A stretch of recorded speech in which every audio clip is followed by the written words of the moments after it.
In the week that the Russian embassy in the UK tweeted that our government needed Hercule Poirot to find out what happened in the recent nerve agent poisoning case, we say they might be right. So we've got two world experts on poisons to help us unpick the possibilities. This is a Partners in Crime Poison Special. This is Partners in Crime with Adam Croft and Robert Dawes. Well, here we are, and for the first time, Bob, on Partners in Crime, we're not in Croft Studios, or rather we are, but we've moved slightly. We've come down from the spare bedroom and into the dining room. Oh, it's palatial. Well, we've got our first ever studio guest here with us today. Yes, we have. Yes. We've actually invited someone other than myself round to your house. I have, and as a result, we've had to move down to the dining room. There's not enough room in the. It's very nice. I'm here, upstairs, just overlooking the patio and the sound of the brook running at the end of the garden. It's very nice at Shaycroft. You make it sound nicer than it is.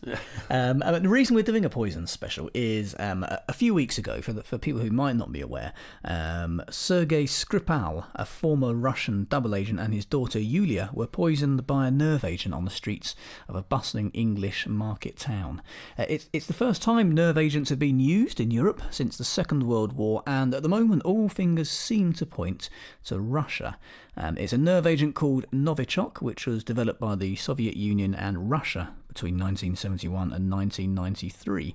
Now the Russians, we do have to say, in the interest of fairness, say it wasn't them, or rather interestingly what they've actually said is prove it was us. We've expelled diplomats, they've done the same. Boris Johnson has mumbled something and probably called a load of people buffoons or mugwumps or something, and the whole thing's now getting a little bit silly. But this week, the Russian embassy tweeted the words, "In absence of evidence, we definitely need Poirot in Salisbury." I mean, Bob, you only need to look through the Russian embassy's Twitter timeline to see its sole purpose at the moment is to send out mocking or inflammatory tweets aimed at the UK government, which personally I'm quite annoyed about because I've always considered that to be my job. Well, traditionally it is. So they're giving you a run for your money. I mean, it's been very disturbing times, and I suppose really the thought behind this particular broadcast is to find out more about poisons, old traditional poisons, and their use in obviously crime fiction, but also the disturbing advances in the sort of nerve and chemical poisons that seem to be using in allegedly state-sponsored assassinations, and seeing what our experts think about that and the links, and much talk about Agatha Christie as usual. Absolutely. Well, she has to have a mention, I suppose, doesn't she? Of course she does. And on that note, this week we'll be speaking to two very special guests. Dr. John Emsley will be with us. He's a popular science writer and broadcaster specialising in poisons. His books include Molecules of Murder and More Molecules of Murder, and he'll be joining us live in the studio. And I'll start again. Dr. Kathryn Harkup, the author of A is for Arsenic, The Poisons of Agatha Christie, who will be talking to us about the fictional use of poisons and helping us get to the bottom of whether or not Hercule Poirot could have solved the Salisbury saga by now. But first, Bob, speaking of doctors, yes, I've had a very busy week, which is one of the reasons why this week's episode is a little late. A couple of months ago, just before we started Partners in Crime, I received a letter from the University of Bedfordshire, which telling me they were awarding me an honorary doctorate for services to literature. And we had the award ceremony yesterday, so now I'm officially a doctor. So we technically have three doctors on the show today. I've got a terrible cough. You're in the right place. You've got three doctors. That's not bad going, is it? It's not. It was a lovely surprise. Absolutely perfect, even if one of them in literature. Well, firstly, heartfelt congratulations. That's a great honour and very much deserved. Thank you. And I've seen pictures of you in your costume. Is it a costume? It's a gown. It's a gown. Ceremonial gown. It's a gown and the mortarboard, and very distinguished. You look indeed, I have to say. Well, they had to do a lot of work to make me look distinguished. I think the gown and mortarboard did it for you, and you are sporting a particularly fine and dignified beard and moustache. How interesting has your week been? Can you beat that? I've had the flu. So I mean, I think I've run the white flag up on that one. I've been under the duvet for about 4 days, feeling very sorry for myself, and you can probably hear from my voice that I'm at the very tail end of it. I don't think I'm being poisoned. I hope not. It's just regular, boring man flu, and I'm responded to it in the traditional, rather feeble-minded, manly way. Well, it's a good excuse to do nothing for a week anyway. Well, it is, but apart from the fact you just sit there sweating and worrying about doing nothing. Well, that's how I spend most of my weeks anyway. So. Yes, I suppose so. So yes, I mean it's been that, but it's been good fun. I haven't really had a mind to do much reading, which is rare for me, but I have watched a little bit of television. And I can strongly recommend not from. I thought I'm not going to watch another murder mystery or anything like that. I'm going to just watch The Good Fight. Any lover of The Good Wife, which was an American television series, legal television series. I thought, right, no murders, absolutely nothing. I'll just relax. So I started watching the second series of The Good Fight, and sure enough, in the first episode, there were about 3 murders, and it's obviously heading down that path. There's no escape. You can't escape it. No, they're keeping us in business. These programs, well, having murders in them. And may they? But anyway, it's been particularly exciting to talk to John and Kathryn. They're very exciting guests. So we both hope that you enjoy their wonderful contributions. But before then, don't forget to make sure you're subscribed to the Partners in Crime podcast. That's the best way of making sure that you never, ever miss an episode. It's completely free to subscribe. You can do it on iTunes, Stitcher, Google Play, or YouTube. And if you want to get in contact with us to suggest a guest or a topic for a future show, you can email us, hello@partnersincrime.online. You can visit our website, which is partnersincrime.online. We're on Facebook. It's facebook.com/partnersincrime podcast, or we're on Twitter @crimefic podcast. That's crime FIC podcast. Now, just before we go into that interview with John and with Kathryn after that, we should let you know that our podcast is very kindly sponsored by Kobo, who are giving listeners to Partners in Crime an exclusive 90% discount on their first ebook bought through Kobo.com. They've got more than 5 million titles available. You don't need an e-reader or a special device. You can listen on your phone, or read even, on your phone or tablet, or however you're listening to our show. Just head over to Kobo.com, choose your book, and enter the promo code CRIME at the checkout to get 90% off. Poison and skullduggery. That, as you know, is the subject this week, and we are very fortunate indeed to have a leading authority on poisons. Maybe not skullduggery, but he certainly knows how to analyse poison and poisoners. Dr. John Emsley. Now, how did William Palmer poison his victims? What killed Charles II? Who thought he had discovered the perfect poison? Why did hatters go mad?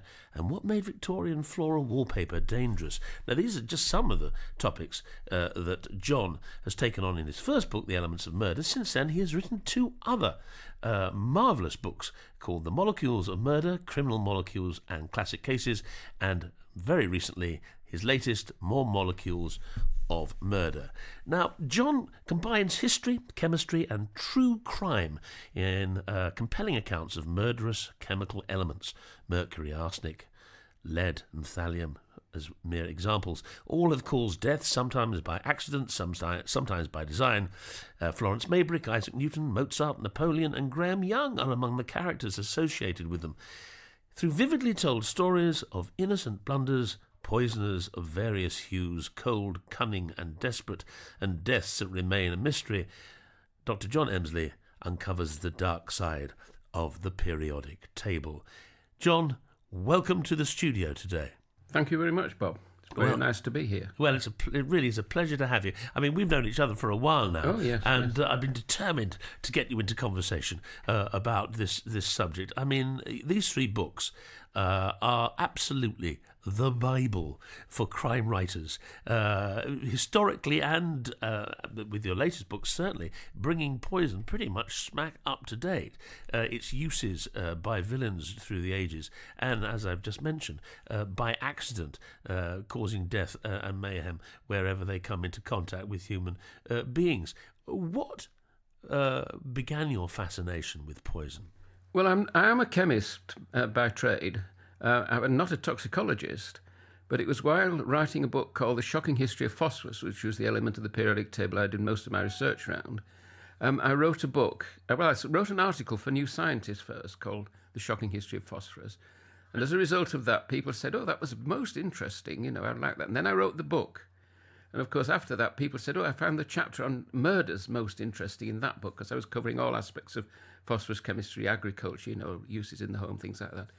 And then I went back to my agent and I said, well, people like The Shocking History of Phosphorus. Can I write The Shocking History of Arsenic, The Shocking History of Mercury, The Shocking History of Lead?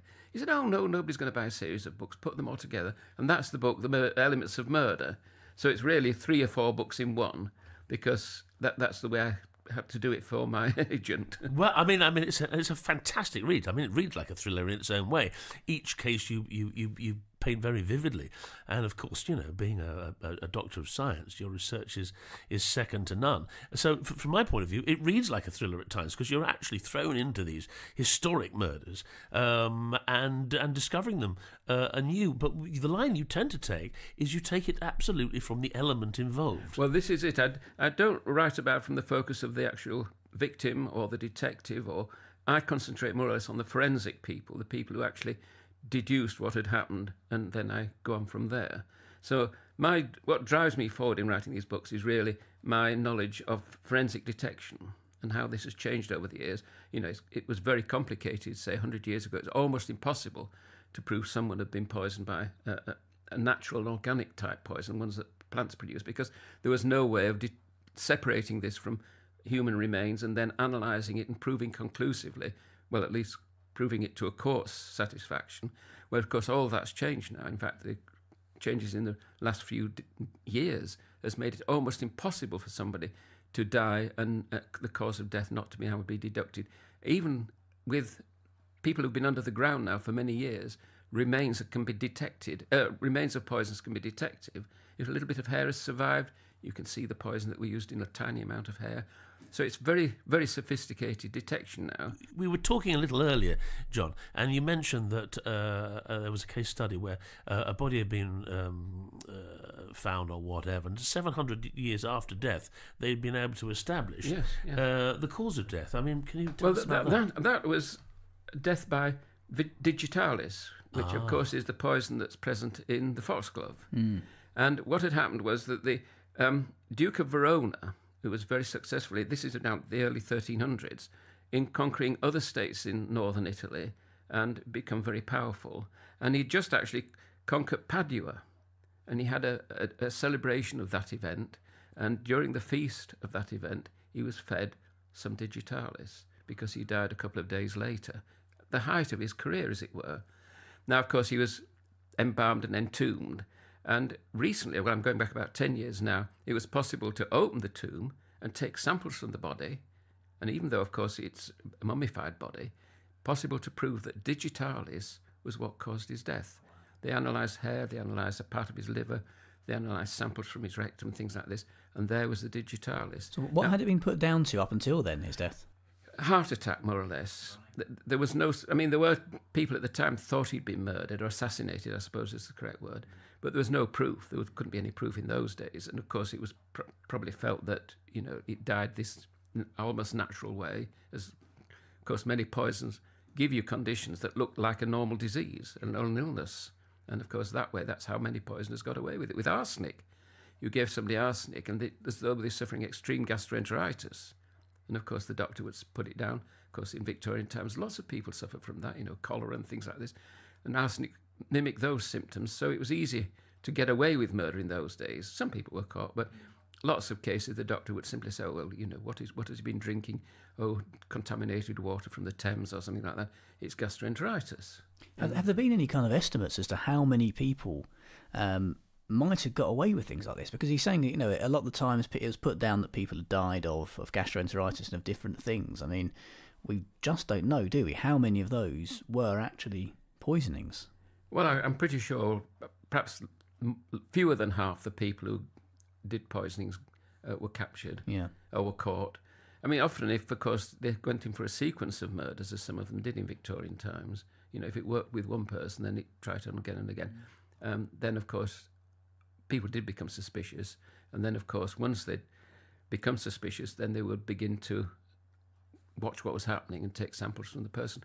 I mean, it's a rather curious thing, is arsenic poisoning, because it started, someone called Marsh in the 1830s produced a test which was used for the next 100 and so years.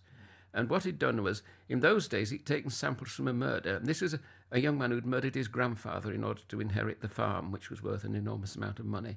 And he'd known he'd bought arsenic recently in the village, when anybody could buy it in those days. It was used as a weed killer and a rat killer and things like that. And this man Marsh, who worked at the Arsenal in London, he was the chief chemist there, detected arsenic in samples taken from the bodies. And he did that in those days by passing hydrogen sulfide into a solution, and you got this vivid yellow precipitate, which was conclusive proof that you precipitated arsenic sulfide. But when he came to court, of course, after several weeks, they weren't the vivid yellow that he first observed. They were sort of a dirty brown. And of course, it's obvious the defence would say, well, you can't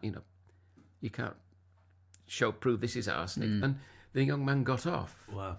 And then a couple of years later, he admitted what he'd done. But of course, in those days, you could only be tried once. Yeah. So poisons go in and out of fashion then? Well, the sounds of it. arsenic did. And the thing was, it came out of fashion because Marsh was so determined to solve this problem. Yes. He devised the Marsh test, in which you get a sample from the body, you dissolve it in acid, and then you add a little bit of zinc. And that then produces arsine, it's called. It's arsenic with 3 hydrogen atoms attached. And this is a gas.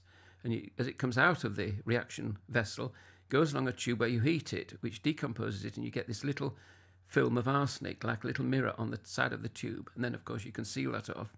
Then you could present that to court and say, look, this is arsenic from the actual body. It could be passed around the jury. So there was no doubt then that arsenic had been used. And, of course, the Marsh test was used till about 1930, I think, before better methods succeeded. So it was possible. And, of course, I think after Marsh came in with his test, the chances of getting away with an arsenic murder just relied on the doctor not suspecting that this was a murder. But I'm pretty sure a lot of people did get away with it. Yeah, I mean, poisoning in general is it's becoming much more difficult for people to get away with. Oh, for a number of reasons you said. You just can't get away with it, which is obviously very good in the factual world, but it does make things difficult in the fictional world, as Bob and I know. I mean, poisoning is something I don't tend to use all that often. I don't. Think No, well, I have used a sort of form of poisoning to slow someone down. In fact, I asked John's advice about this a couple of years ago, because I said, look, it's a common fiction. I can remember one of the first plays I ever did was an Agatha Christie called And Then There Were None, and I was playing the young man who turns up in the first half with golf clubs, and at the end of the first act he takes a glass of whiskey, swigs it down, and immediately goes, "Ah!" and keels over and is dead. And I said, well, and I was looking through the books and whatever and say, well, where is this fast-working poison that you can sip a drink and you're dead seconds later, or in my case, with a little bit of overacting, at least 40 seconds of writhing on the stage. And John said, well, no, really. So is that a fiction? It's common in films, television, and even books that someone takes a piece of poison and they're dead in seconds. The only thing that works that quickly, and again it takes probably a quarter of an hour to half an hour, is cyanide. Because you take, even, bite it, as some of them did at the end of the Nazi, some of the main suspects. Yes, when they were in prison, yes. Were given cyanide capsules. In fact, James Bond was given a cyanide capsule, and of course, in one of his early books, he throws it away, saying, I'm never going to need it. But of course, you bite into that, and it's potassium cyanide solution. Now, that cyanide itself is not the danger. It's as it gets to your stomach, it produces hydrogen cyanide, which is a gas, which gets into your bloodstream, to the heart, bang, it stops. So you can be dead, and there's no time to give you an antidote or anything like that. So, but you wouldn't be quite as drinking a glass of whiskey. No. I mean, you do get cyanide murders. There was one in one of my books. I call the chapter "Death on the Nile" because it was done down the Nile. This was a man who'd worked with a gold mining company in Africa, and of course they used cyanide to extract gold. And he kept some of this, and he wanted to get rid of this woman. He was going to take over. I think they lived in the Wirral. She was a very successful solicitor up there, very rich. He was married, but he went to live with her, And then I think they exchanged wills, that sort of thing. Right. And while they were down the Nile on the last day, he gave us gave us cyanide in her drink. And then, of course, she very quickly began to show the symptoms of cyanide poisoning. So it's a lovely story. Sorry, it's a rotten story, really. But he runs down to the reception area of the hotel saying, quick, get a doctor, knowing, of course, that no doctor could get to her before that. But what happens was... Oh, that's my doorbell going. Just to add in the fact that we're sitting in my dining room. That's a little bit of realism there for you. Sorry. Carry on, John. I thought I'd better explain that one. Well, no, I'm just going to say, he runs down, and one of life's coincidences was he's telling this to the receptionist in the hotel, and the person standing there she's a trained air hostess, trained in sophisticated first aid. And so she said, I can help. And so she goes back to the room. And then, of course, she noticed the almond smell, which is very characteristic of hydrogen cyanide. And she says, for goodness sake, give your wife mouth-to-mouth resuscitation, which she refused to do. And she noticed it was all a bit odd. And, of course, eventually when he gets caught, then, of course, she comes forward with this evidence that that's when it was done and that's how it was done. He did it there, of course. He was very sophisticated because before the body would be flown back to Britain, it would be embalmed. And he knew that would remove all the evidence that what he'd done. Because there isn't time for your hair to carry cyanide traces because, you're dead too quick. And, of course, removing the stomach and all the organs that are going to decay very rapidly are all removed. And so he'd worked it out. But, of course, thankfully, her parents followed it up and put the pressure on the police. And eventually, of course, he was caught. Yeah. So we do see it all the time, don't we, in TV and films, the really fast-acting poison, and it apart from cyanide, yeah. Of course, you can't get cyanide now. The funny thing, of course, is cyanide's essential to certain parts of the human body. There are certain vitamins where a cyanide group is present. So it's one of those things, perhaps somebody thought earlier on, well, of course, if I give them cyanide, they're going to be able to distinguish it from other cyanide parts of the human body. But of course, it's very easy to detect anyway. I suppose anything in trace elements can be safe, and in huge, vast quantities can be deadly. I think that probably goes for all elements, doesn't it? Really? Yes. I can't remember the famous man. Everything is a poison, and given the biggest. Water's killed people. Yes, yeah. I can't remember the exact date, but I think it was a competition in California. The prize was a car or so. Who could drink the most water? Yeah. And this young girl did. And then she died. Yeah, I think if you can't get rid of it quickly enough, it goes to your brain, doesn't it? Well, it affects the potassium-sodium balance in your blood. Oh, right. Of course, that's absolutely essential for passing messages around the body. And, of course, if that's disturbed... This is why people who've been dehydrated, and when they get water again, they drink far too much, they die very quickly as well. So that's been known. Again, because you upset this balance of potassium and sodium. Without that, messages can't move around the body, and the heart stops. Wow. Obviously, murders have changed over the years, and arsenic and cyanide are considered old-fashioned now, except in the golden age, perhaps, of murder mystery writing. Now we are facing new tragedies which encompass the world of poisoning. I mean, most recently and tragically in the UK with the poisonings in Salisbury. Now that sort of comes under the heading of state-sponsored poisoning and chemical poisoning, and you can trace that back through Litvinenko and the Waterloo Bridge poisoning. Can you tell us a bit about those poisons? Well, these are the three poisonings that have occurred in Britain. Yes. And the first one was Georgi Markov. Now, it was the Bulgarian Secret Service who targeted him, and they targeted him with ricin. Now, ricin is produced by castor beans. Now, castor beans are grown on a massive scale because the oil from them is very useful for all sorts of purposes. But, of course, you squeeze the oil out of the beans, and then you have to get rid of the ricin because that's dangerous, so they do that with a heat process.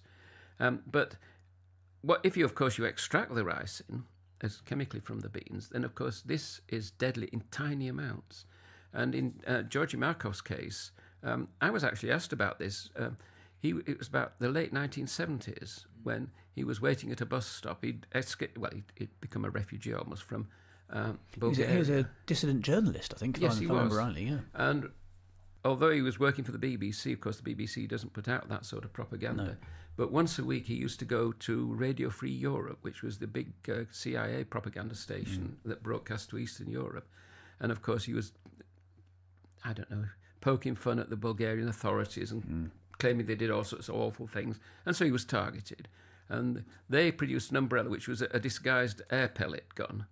And they had this tiny pellet, which then shot a pellet into his leg, and the man behind him in the queue for the bus stabbed him with it.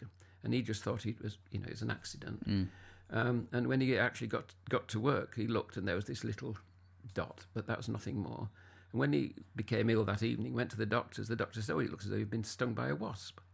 And that was it. And, of course, 2 days later, he was dead.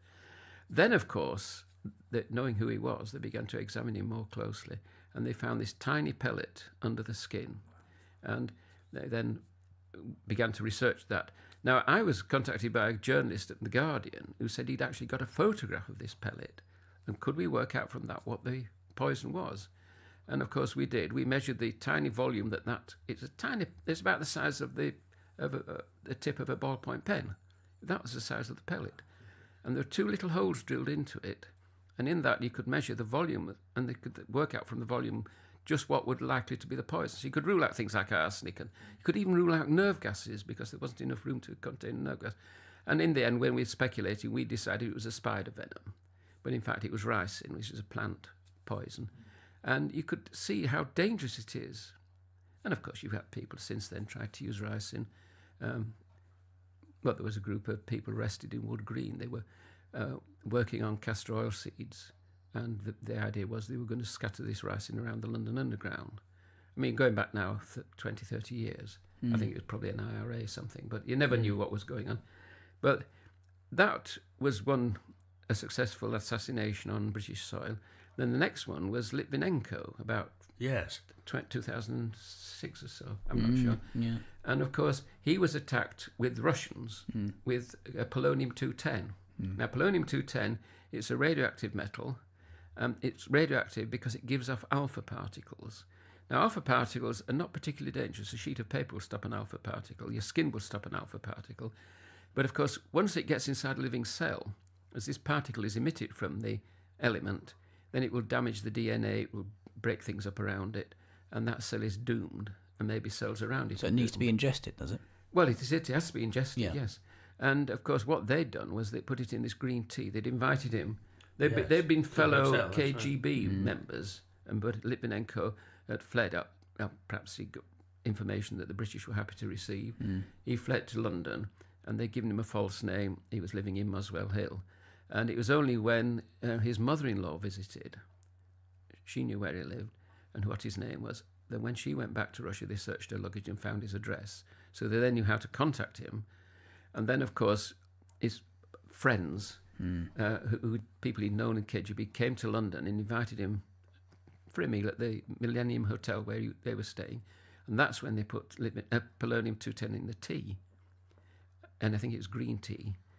But of course, he then died about 3 weeks later. He was quite a healthy young man, so I think he died slowly. But they, you see, thought this is undetectable, just a few atoms. But of course, you can detect just a few atoms of polonium because of the radioactivity. And they were even able to detect it. They examined the British airline plane where the chief murderer had sat, and there they could detect polonium on the seat he'd used, on the luggage rack. The hotel the hotel room he'd been in was heavily contaminated. When we say heavily contaminated, we're talking about millions of a gram, only a few atoms. And of course, it's a fairly volatile element, is polonium. It will escape. Right. So if you have a container, if you just screw top, a little bit will get out. And of course, it took them a long time because the reason is he was in hospital and his hair fell out. Now that's a very strong symptom of thallium poisoning. But when they couldn't find any thallium in his body, they then realised it was radioactivity, which is the other reason why your hair falls out. And of course, once they'd found that, then of course they could trace back. They closed the hotel, they looked in the various rooms, there was contamination. They even found it on seats at the Arsenal Stadium, where the two poisoners had actually gone to watch a football match. I mean, and this is actually happening with another poison, the Novichok poison, tragically in Salisbury, where the contamination is spread over such a wide scale, encompassing many people, to, thank goodness, not a life-threatening level, but it does beg the question that, to get one person could actually take out many others. I've not followed that particular one because they haven't released very much information about this, but you can see how dangerous these things are. It seems to be following a course of the polonium-210. Well, they thought whoever wanted to get rid of this ex-spy, yes, well, he was our spy, but in Russia. Obviously, it's strange that it happened while he was visited by his daughter. She came over from Russia to visit. And I suspect he may have been given a false name and a false address, but she knew what it was. And whoever was following them obviously followed her. Yeah. And then whether they put something in the car, because it's quite volatile. Nerve agents are very volatile. That's the whole point about them. If you're going to use them, then thankfully they never have. You would spray an area, or you'd release something that would scatter a vapour, and of course one breath of that and you're doomed. So you can see how dangerous this stuff is. Yes. It does make you wonder why they used that, though, because, polonium-210, for example, wouldn't necessarily lead you straight back to the Russian government. But the Novichok nerve agent was developed only by the Soviet Union and Russia. Yes, well, that's interesting. It's almost as if it's a deliberate, it was us. Well, that's why they can say, of course, what goes on at Porton Down, which is our research area. Well, they'll know all about these things. Presumably they've made samples of this type of nerve agent. And so the Russians could be fairly securely saying, well, of course, at Porton Down they've been making this anyway. And, of course, it's come from there. How he'll ever prove it, I don't know. But there's another case in Weybridge that you covered. Oh, Perepelnichi, yes. Another Russian. Well, he was not a spy, I don't think. He just came out of Russia with an awful lot of money. Right. And an oligarch. Yes, an oligarch. And he bought a house in this gated estate in Weybridge. And it was very healthy, and he'd taken out insurance. He bought this £3 million house. And it was while he was out running, I'm going back about 5 years now, suddenly he dropped dead. Well, he dropped down in the street, and before anybody could come to help, he died. And they were able to detect a poison called gelsamine in his remains. They sent samples to someone at Kew's. It's a plant extract, again. I think it's from yellow jasmine. It grows a lot in places like China. There is a yellow jasmine in this country, but it's not the fatal type. And you can extract this, and it's very efficient. It will kill you if you eat it, because in China they get people every year who've gone out and picked a few leaves, thinking they're going to make a salad. Yes. And they die from that. But if you inject it, you're dead within probably half an hour, because it goes straight to the target areas and stops your heart. And the fact is, of course, Perepelnichi's had 7 inquests so far, and nothing has been resolved. Mainly because a lot of the documents found in the house where he lives are covered by what's called the Public Interest Immunity Act. In other words, they can't be revealed at court. Right. Now, what this means, we're not sure. But again, I think there's an inquest in about 3 months' time. The last inquest, I think, was last summer, when again it was postponed. It's now gone to the High Court of the inquest.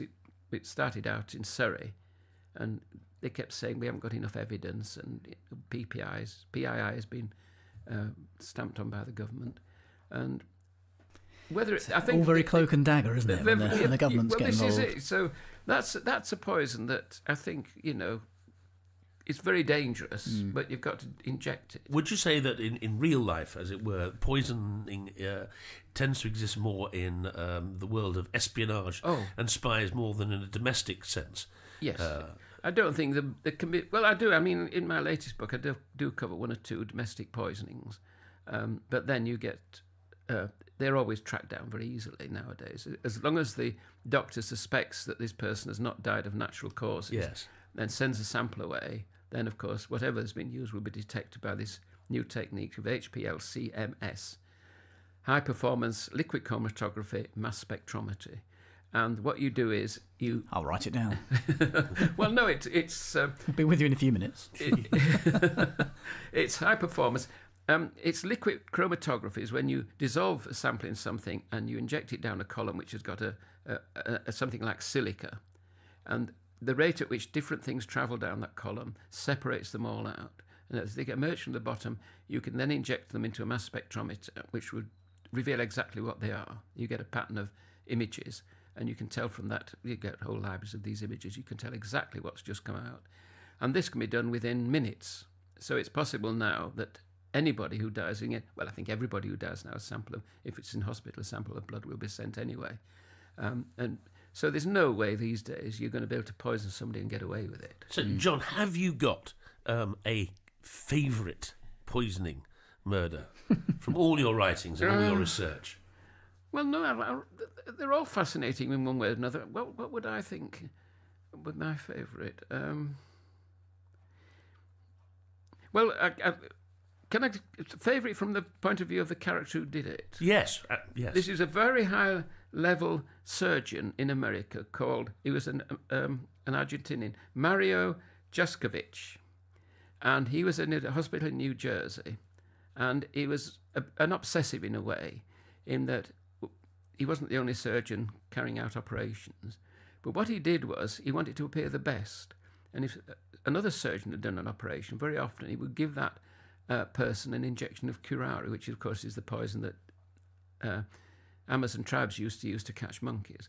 And he did it because their operation had failed, and of course the person would then say, oh dear, well of course all operations carry a risk. This person, the operation was successful, but after effects resulted in this person's death. And he kept doing this. And eventually word got around. I think it was the New York Times eventually had a columnist, had a reporter follow this up. I think they'd been told several times how strange it was that in this particular hospital, this Argentinian surgeon's patients were always healthy. And when people went in, they wanted to be operated on by him because any other surgeon, there was a higher risk of death. And eventually it was brought to trial. But of course, it's very difficult to prove something like that. And of course, he was got off. Wow. Then he went back to Argentina where he died. But it was obvious because of samples. And he had a legitimate reason to have curare because he said he was researching it. And of course, he was. But of course, when they went back and looked at some of his victims, there it was. Wow. So he'd been doing it. So it's not a favourite murder, but it's a fascinating one, isn't it? For that sort of the ambition and wanting to be successful, quite happy to kill. I mean, there was well, he was a psychopath. A psychopathic surgeon. But the thing was, it's fascinating because you don't expect somebody who's risen up to that level of expertise to be so obsessed with some desire to look even better than others that you would go around murdering fellow surgeons' patients. Yes. But he did. My goodness. I mean, the world of poisons is extraordinary, and to paraphrase the great Mr. Lehrer, poisoning pigeons in the park. Oh, poison, yes. well, yes, what is that? On a spring afternoon as we poison the pigeons in the park. Or as you would say, these are the only poisons that we know about in Harvard. There may be many others, but they haven't been discovered. And that's why he doesn't get jobs in musicals anymore. No, thank God, I can't tap either. Fascinating. I mean, we've only literally touched on a few of the extraordinary stories you tell in these books. The Elements of Murder, Molecules of Murder, More Molecules of Murder. They really are fantastic books, and please, anyone interested in crime thriller, murder mystery, or any writers who are thinking of using poison in their stories, please mine the works of Dr. John Emsley, because you won't be disappointed. They are absolutely fantastic reads, full of detail, full of intrigue, and I think the Bibles of poison. Of course, don't try these things at home, anyone. You will be caught. You will, as John has pointed out, you will be caught. So, John, thank you so much for joining us.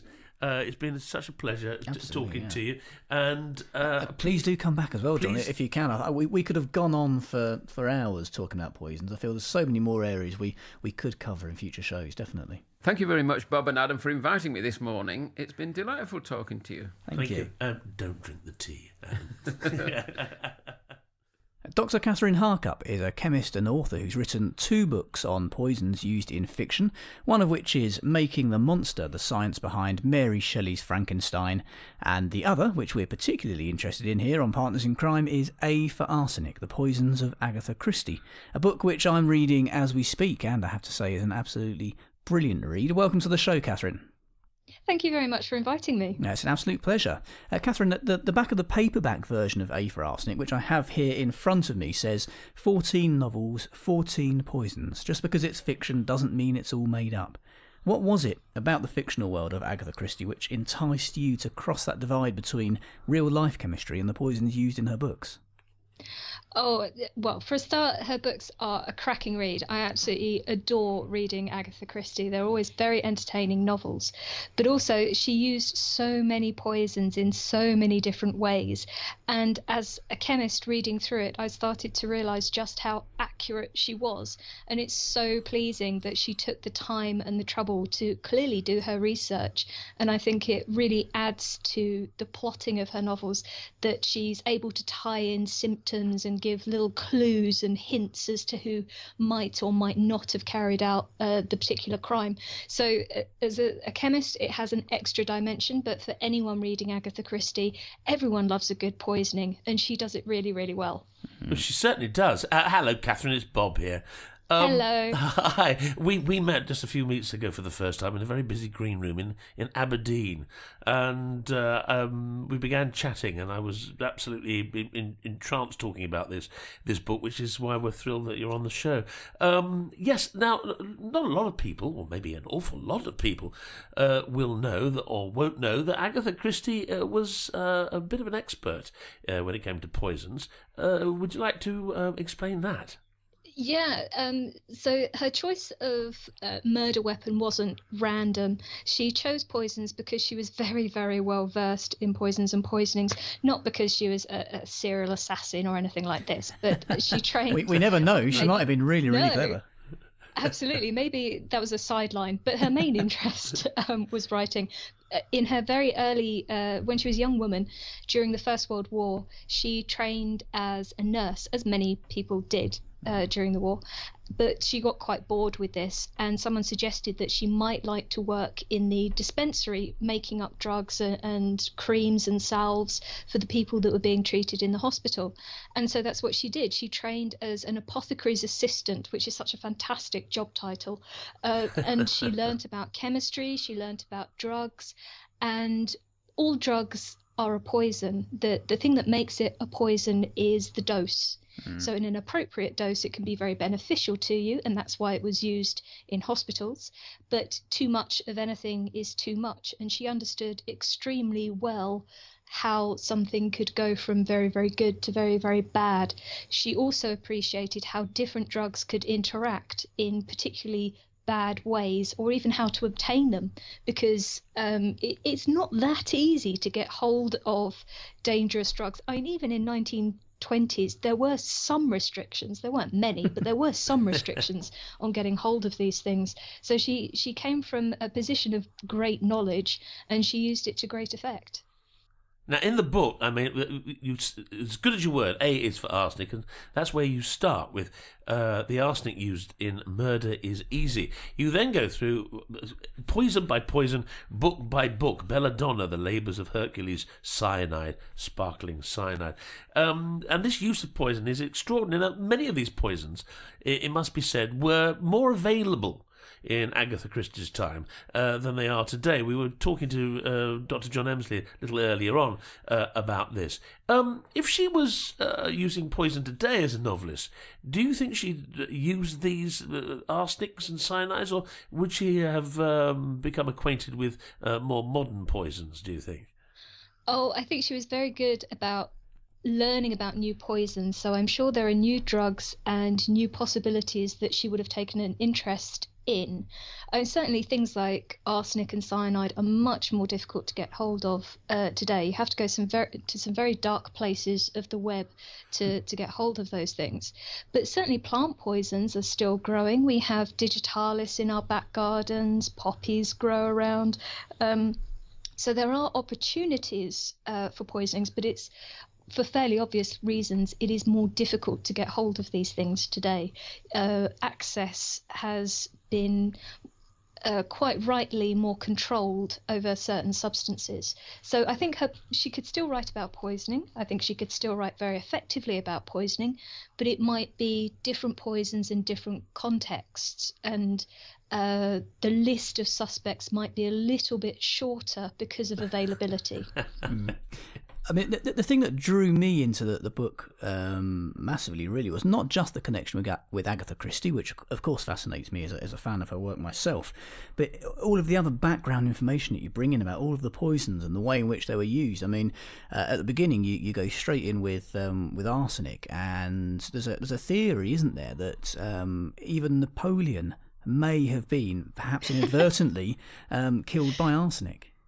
Yeah, it was Napoleon killed by his wallpaper. It's one of the great conundrums.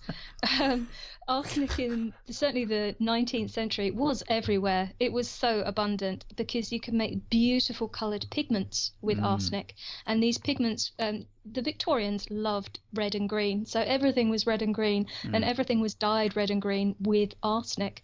So highly fashionable green wallpaper was in everybody's home. And mould that used to grow in our rather damp climate that we have in the UK, and on St Helena, where Napoleon was living at the time, this mould would process the arsenic in its environment and turn it into a gas which the inhabitants could then breathe in. I imagine that most people in the 19th century felt quite unwell, and how anyone made it beyond 1900 is frankly beyond me, because there were hazards everywhere, not just in the form of arsenic. No one seemed to worry too much that arsenic could be sold as a rat poison, and it could also be sold as a medicine. There seemed to be no conflict in anybody's mind over this, whereas today it might raise a few eyebrows. Yeah, I mean, there was a group of people in Austria as well, the Styrian people, who not only managed to stay alive, but managed to stay alive whilst eating enormous amounts of arsenic. Yeah, these people appeared to be in rugged good health. They weren't. I would hasten to add, don't start taking arsenic as a beauty treatment. It will not I'm work. putting it back down on the table as we speak. Yes, absolutely. Good move. Yes, these people in Styria, they chose to eat arsenic. They would take little lumps of it and they would crush it between their teeth, or they'd grate it on their toast 2 or 3 times a week. And, better than Marmite, I suppose. Well, it doesn't really taste of anything. This was, the great boon to poisoners, that you weren't alerting your victim to any poison in their food. If you're taking it through choice, you didn't have to put up with a nasty taste of medicine. And the effect was that it gave you extra puff. You could breathe more easily. And a lot of these people were working at high altitude. It's very mountainous in Styria. Or they were doing hard physical labour in mines and things like that. So it gave them extra puff.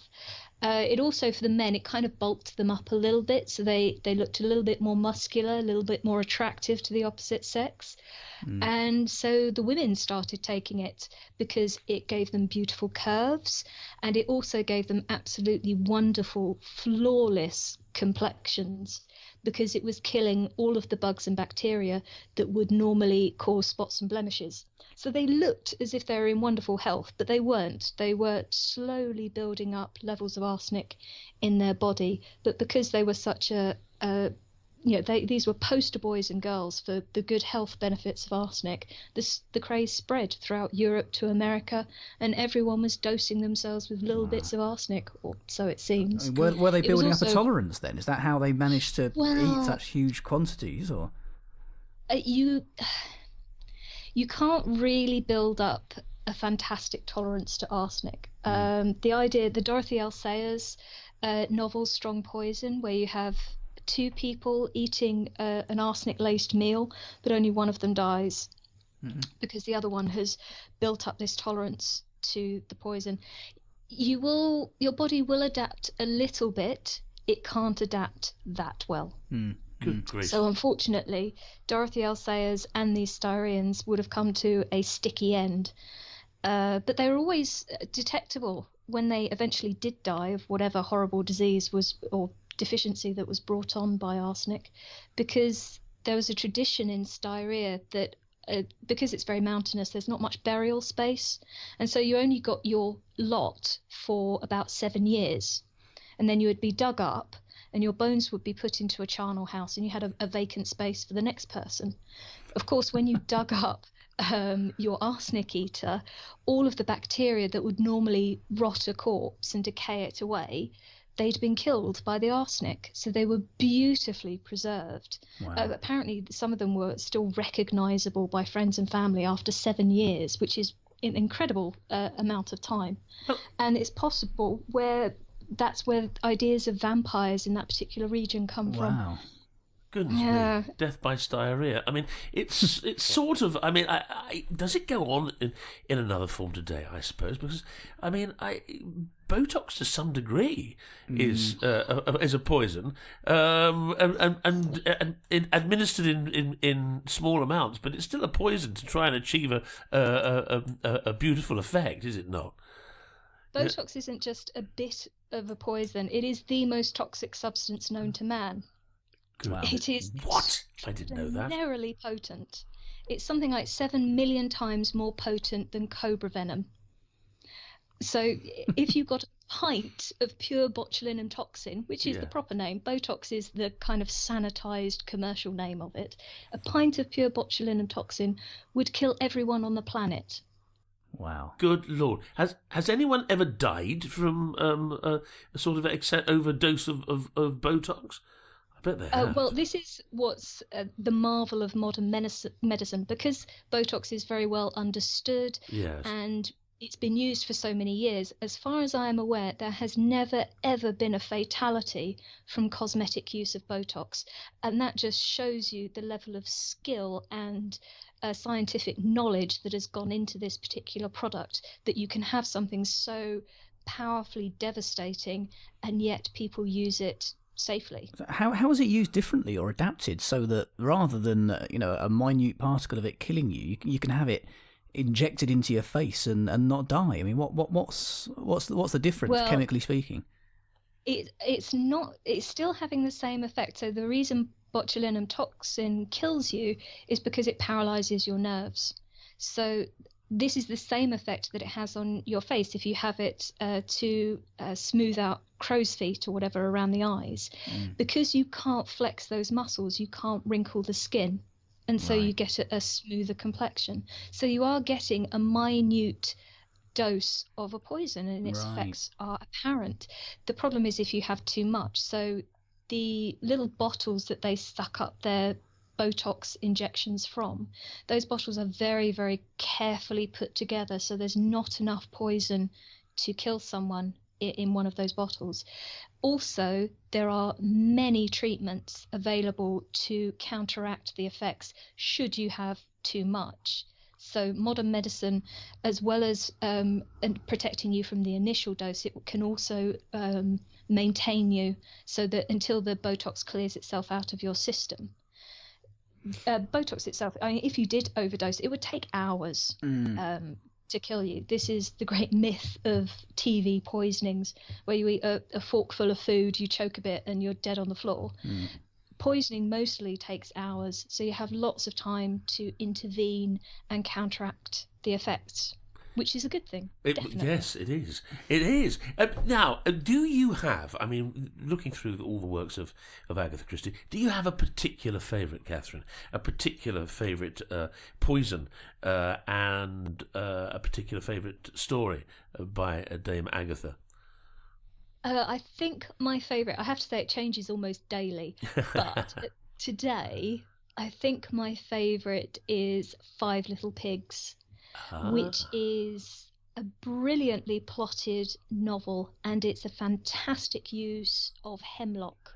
One of those poisons everyone's kind of heard of but doesn't know an awful lot about. It was used to kill Socrates in 399 BC or whatever it was, and Agatha Christie, she discusses the death of Socrates, and she also uses the symptoms of hemlock poisoning to such brilliant effect that it's given to an artist who's seen stumbling around in front of his canvas, and everyone thinks he's drunk. but of course it's the slow paralyzing effects of hemlock taking over his body.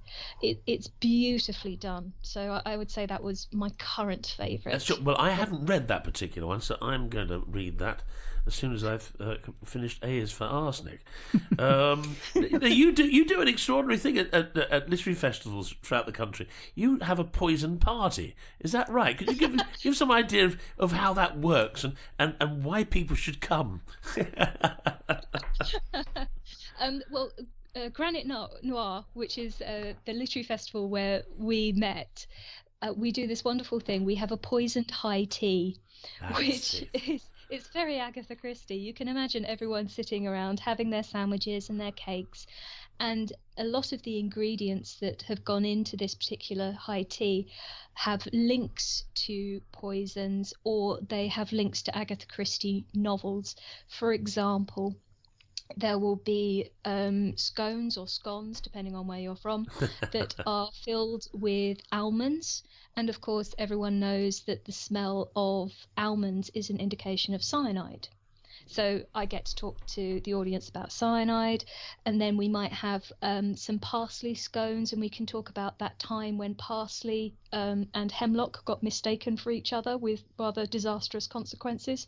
And so that's we have a good laugh as well. It sounds grim, but it's all good fun. And as long as you're well insured and you've checked who bought you the ticket, I'm sure it's absolutely fine. It does sound absolutely. Are you going to be doing another one at any time soon?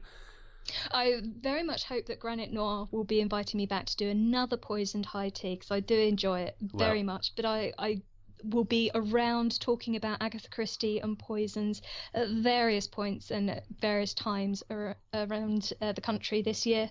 Sadly, not everyone goes for the high tea. Even some of my friends won't drink my cups of tea. Possibly imagine why. Well, I mean, as I say, A is for Arsenic is an extraordinary book, and not only for lovers of crime fiction, but for also writers of crime fiction. Earlier today, we were talking to John, and we were just saying how poison has changed, and of course, certain poisons have fallen out of fashion. And especially at this strange time in the world where there seems to be tragedies going on around in Salisbury and various other things with apparently state-sponsored chemical poisons. What are your feelings on modern poisons and their use and the contamination that they cause? I mean, I don't suppose the contamination is anything like as widespread with an arsenic or a cyanide as it is to a modern chemical poison. It's a very distressing advancement, if you can call it that, or in modern day poisons. What are your thoughts on them? I think the most worrying aspect is it's always the unknown. Yes. And the thing with this most recent poisoning case in Salisbury was that for a good 2, 3, 4 days maybe, no one was quite sure what had been used, but it was clearly very, very dangerous. And if you don't know what it is, you don't know how to treat people, and you don't know what advice to give to anyone who might have come into contact with this stuff. So it's this unknown, and the idea that only a few people in the world know how to make this stuff, that can be quite scary. Yes. But actually, it's of a type of compounds that we know quite a bit about. It's in a class of compounds that we can treat reasonably well medically. I mean, it's going to be, I think, a long haul for this gentleman and his daughter, but I hope they will recover. Yes, indeed. But I think it might take a while, and I think that's the scary thing, because it's more difficult to get hold of poisons. The occasions when we hear about poisoning are that much more scary, because we don't know where it's from, how it's made, etc. But poisonings do still go on, but thankfully they are less less fatal. Can you say less fatal? Yes. Less likely to be fatal, I Well, suppose, aren't they? Less Because you likely can, to be fatal. yeah. That's better English. That's one of the reasons why we wanted to speak to you this week, and why we wanted to do this poison special, is because of what's been happening over here recently, and there's been rumours of perhaps other poisonings that have happened over the last couple of years that maybe have been overlooked. So we've been talking Russia, we've been talking poisons, we've been talking Agatha Christie, and one thing that the Russian embassy tweeted this week, which was very interesting, especially when we knew we were speaking to you, was that they said, in the absence of evidence, we definitely need Poirot in Salisbury.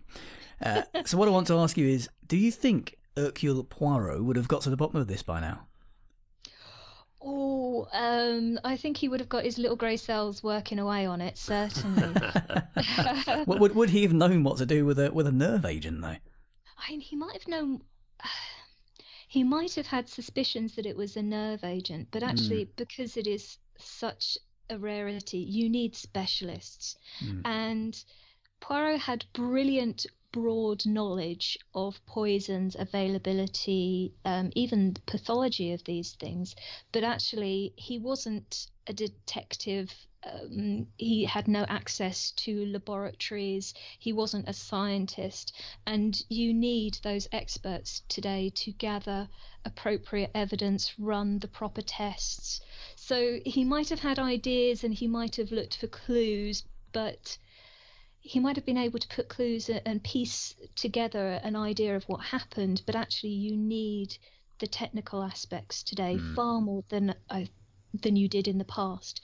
So perhaps with the help of Jap, and if Jap had access to government facilities and various chemical laboratories, maybe he would have been involved, but I think it's perhaps slightly out of his realm these days. Yeah, I suppose what you're saying is we're better off leaving it to MI5 then. I think so. Yeah. And there is a feeling with these poisons, these modern poisons, that unlike Agatha Christie, where they're almost bespoke operations to kill one or two or a small group of people, but to get away with it and to hide it and whatever, one gets the feeling that the very nature of these poisonings are to spread fear, and for them to be a slower process, and one that actually sort of is, how do I put it? I mean, it's not to be hidden. No one wants to put their hands up and say we did it, but they want it to be seen to be a ghastly effect, and the potential for it being even worse. It needs to be a part of the poisoning as well. So in that respect, these modern days, apparently state-sponsored poisonings are more grandstanding, I suppose, to some degree than the smaller murderer, I'm going to kill the wife and cross the Atlantic and get away with it type operation. Yes. Absolutely. I'm sure if whatever state or whatever party was responsible for this poisoning, if they wanted a quick, quiet death, there are easier ways to achieve it than poisoning someone. Yes. Poisoning these days tends to be very public. It's very messy, and it leaves an awful lot of evidence behind. So it's an interesting choice for someone who wanted to get away with murder. It's quite a poor choice. I frequently get asked at talks, if I was going to poison someone, what would I use? Of course, my response is, do I want to get away with it? And of course I do want to get away with it. And so the answer is I wouldn't use poison, because it leaves such a clear... There will be evidence there. It might be very difficult to find, but it will be there. Yes. And so there are there are other ways of killing people that are less forensically obvious, shall we say. Yes, they do not leave a footprint. But it's ideal if you're a government or an organisation that wants to perhaps send a message. Yes. Oh, absolutely. And if you want to be seen as powerful and able to instill fear in a group of people, or even a country, then yes, these kind of nerve agents, I think, will achieve that quite well. Yes. So, Kathryn, where will you be speaking over the next few months? Can you give us a heads up for people who want to come and see you, because you're a fantastic communicator and are passionate about your work and communicate that so wonderfully well. Where are you going to be? Well, on the 28th of April, so just in a month's time, I'm going to be at the Science Museum in London, and we're going to be talking about Frankenstein. So that's a great opportunity. You get to see a wonderful Hammer horror film as well, and we'll be pulling it apart scientifically afterwards. I'm in Glasgow this weekend, if you're in Scotland, so at I Write, and again talking about Frankenstein. It's all about Frankenstein at the moment. I can't think when my next poisoning talk will be. There's not many jobs where you get to say sentences like that, are there? Yes, it's all about Frankenstein, and the film is not young Frankenstein you'll be showing, I take it. No, I think it's The Curse of Frankenstein. It's the Peter Cushing, the 1959 film. It's going to be fantastic on their big IMAX screen, and talking about how you might go about acquiring body parts, preserving them, and putting them together to make your monster. A bit of a how-to guide, I imagine, is where we'll end up. I hope so, anyway. Oh, God, it sounds like terrific fun. Absolutely terrific fun. So, well... Yeah, thank you for speaking to us today, Kathryn. It's been fantastic. Fascinating speaking to you, as I knew it would. We're going to recommend, as we have done all the way through this interview, people go out and buy your book. I mean, if you're not interested in poisons, it doesn't matter. You will be by the time you finish reading it. And if you like Agatha Christie, you'll feel a lot closer to the way she worked, the genius of her craft, and the meticulous nature of her research and her ability to actually bring that to her stories. And you have helped that tremendously with your work. And Frankenstein is the next book I'm going to read of yours, and I'm sure that will be just as enlightening. Thank you ever so much. It's been lovely to talk to you. It's always good fun to talk about how to kill people. Take care, Kathryn. All the best. Have fun in Glasgow. And you. Take care. Bye. Bye. Two fascinating interviews there, and all of Kathryn and John's books are available on Kobo, so why not give them a go? You can get 90% off of your first book at Kobo by going to kobo.com, choosing the book you'd like to buy, and entering the promo code CRIME at the checkout for your exclusive 90% discount. Fascinating chats again, Bob. Absolutely. I mean, and the books are great too. So anyone who enjoyed them, please go and get the books. Certainly from the point of view of writing them, I find it absolutely fascinating. I have used poisons, as I said to John a little early on, and he's advised me in the past, and I found it very very useful. And talking, the poisons of Agatha Christie. I mean, that was fascinating. And I was looking in the introduction to A is for Arsenic, Kathryn's book, and there's this book, and I do think it's worth, as we wrap up, going into this. Christie was writing during the so-called golden age of detective fiction. In the 1920s and 30s, detective fiction was a serious business. My goodness, it still is. In 1928, Ronald Knox wrote his detective story Decalogue, a series of 10 rules that crime writers were expected to adhere to in the spirit of fairness to the reader. And I think our listeners, if they don't already know it, should know. Number 1. The criminal must be someone mentioned in the early part of the story, but must not be anyone whose thoughts the reader has been allowed to follow. 2. All supernatural agencies are ruled out as a matter of course. 3. Not more than one secret room or passage is allowable. 4. No hitherto undiscovered poisons may be used, nor any appliance which will need long scientific explanation at the end. 5. No Chinamen must figure in the story. 6. No accident must ever help the detective, nor must he ever have an unaccountable intuition that proves to be right. 7. The detective must not himself commit the crime. 8. The detective must not light on any clues that are not instantly disclosed to the reader. 9. The stupid friend of the detective, the Watson, must not conceal any thoughts that pass through his mind. His intelligence must be slightly, but very slightly, below that of the average reader. And finally, 10. Twin brothers and doubles generally must not appear unless we have been duly prepared for them. Have you ever been duly prepared for twin brothers? I think I've broken all of those rules at some point, except for one. No Chinaman. What's that all about? Can you imagine? No, why would you not have a Chinaman or a Chinese person, as would be better to call them these days? How times have changed in that respect for the better. And of course, unless he was talking about the cricket Chinaman, bowling a Chinaman not being allowed, but I don't think that was what was meant by that. I think the nicest way we can put that is to call that a relic of a different era. Well, it certainly was, and even then Agatha Christie broke most of them, Yes. Especially in The Murder of Roger Ackroyd. Yeah. So there we are. I think I've broken at least 8 of those. 10 rules to be broken on site. Another 2 wonderful guests, but if you do have suggestions for some future guests on the show, do get in contact. Our email address again is hello@partnersincrime.online. Our website is partnersincrime.online. You can catch us on Facebook, facebook.com/partnersincrime podcast, or we're on Twitter @crimeficpodcast. It's been a very, very busy week. We'll do it all again next week. It's been very jolly.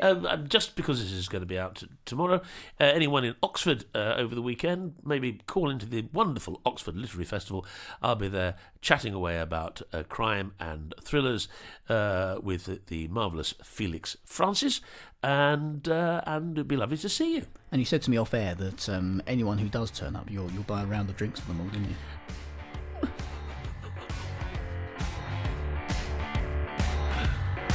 Partners in Crime was presented by Adam Croft and Robert Dawes and produced by Adam Croft. The theme tune was by the Caesareans. The Partners in Crime logo and imagery were designed by Stuart Bache. Partners in Crime is sponsored by Kobo, your favourite local bookshop, perfected.